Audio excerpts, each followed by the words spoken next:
installation banquet like this that I've ever left and said to myself, I wish the speaker would have spoken longer. So I will be as brief as I possibly can be.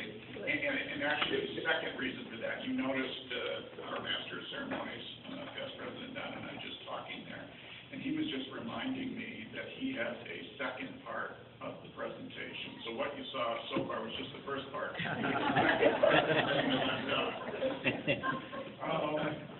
First of all, I want to thank my family for being here. My mother, Mrs. Baca, my second mom, both of my sons, Greg Jr. and Nick, for my niece Natalie. It's very special that they're here, and also for Carol. Without their support, I wouldn't be able to do this for a second time. I also want to thank my good friend, past President Doug Fritty, for his leadership during this past year. Didn't he do a great job? Yep. I also want to thank President-elect Mark for coordinating all this tonight. I don't know if all of you know this or not, but one of the responsibilities of the Vice President is to coordinate the installation banquet, and I just think he did a really nice job. So, Mark, thank you.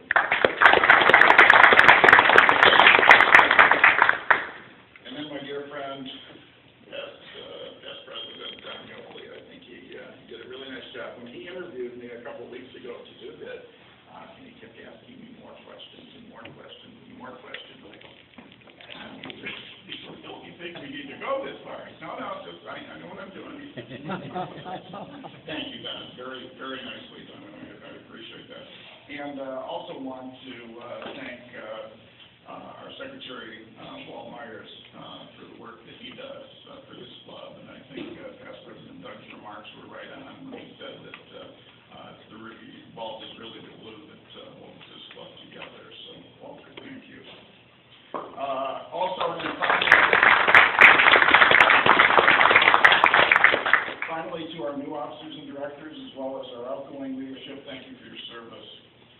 In the coming year, I'm going to reintroduce some events and practices that have served this club well over the past years. I've already announced that past President Dave Goodwin has agreed to bring back Herald in the News. For those of you that were in the club years ago, Harold Duda, who you've heard made reference to a number of times tonight, used to give us a very short 5-minute clip at a Kiwanis meeting, tell us about what the stock market did today. I just found it to be something that the members look forward to. So, David, thank you for bringing that back.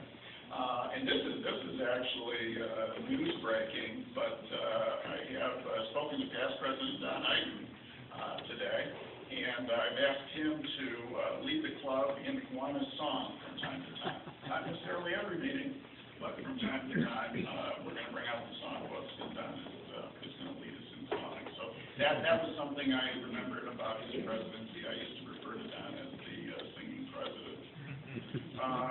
Also, we're going to be putting our standing committees back together, and so I'll be working on that over this next week so that we can have formal reports to the board. And I'm going to ask President-elect Mark if he would schedule an outing at the 80 acres and also see if our Secretary Walt will bring back the Kiwanis Minute from time to time. All things that I think we've enjoyed in the past and have served this club well. One of the things I brought with me tonight were the actual tickets from when I was last installed at the 45th installation banquet, which was held on October 1st at the Wabi Tea Room in Wyandotte. That was in 1983. When I was first installed as your president, the tickets were $12.50. Tonight they're $15, so that's not too bad. I think we might have had alcohol back then, would be my guess. Also, our membership was 88 back then. Right now we're less than that. Now we're less than half that number.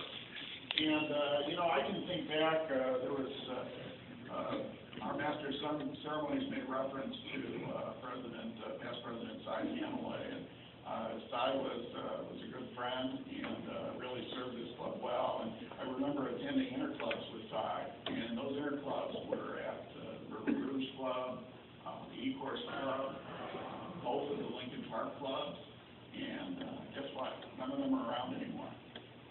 And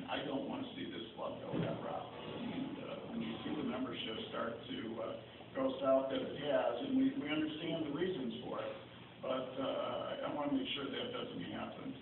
We'll continue to support all the fine effort and all the fine work that we've done in this coming year, but I think we have to grow membership. In fact, I know we have to grow membership if we're going to want to survive. So I have asked Brian Goodwin, who's going to be joining our club next week, to head up our membership development committee after he becomes our newest member.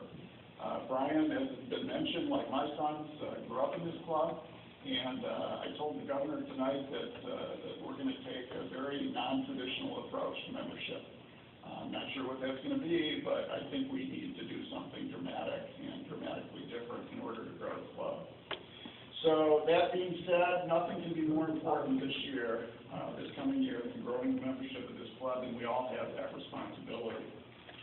That is all I have. Thank you very much. This has been a great night for me. Thank you for coming, and I hope you had a good time.